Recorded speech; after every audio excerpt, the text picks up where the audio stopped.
ചികിത്സാ പിഴവിനെ തുടർന്ന് കൈ നഷ്ടപ്പെട്ട പാലക്കാട് സ്വദേശിയായ 4ാം ക്ലാസ്സുകാരി വിനോദിനിയും മുഖ്യമന്ത്രിയുടെ സത്യപ്രതിജ്ഞാ ചടങ്ങിൽ പങ്കെടുക്കാനെത്തി. കൈ നഷ്ടപ്പെട്ട 4ാം ക്ലാസ്സുകാരിക്ക് കൃത്രിമ കൈ ഘടിപ്പിക്കാൻ സഹായമൊരുക്കിയത് വി ഡി സതീശനായിരുന്നു.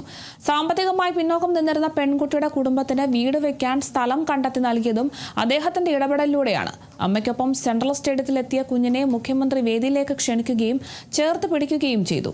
ലോക്സഭാ പ്രതിപക്ഷ നേതാവ് രാഹുൽ ഗാന്ധിയും കുട്ടിയുമായി വിശേഷം പങ്കുവച്ചു. കഴിഞ്ഞ സെപ്റ്റംബറിലാണ് പാലക്കാട് ജില്ലാ ആശുപത്രിയിലെ ചികിത്സാ പിഴവ് മൂലം പല്ലശ്ശന സ്വദേശിയായ 9-കാരിയുടെ വലതുകൈ മുറിച്ചു മാറ്റേണ്ടി വന്നത്.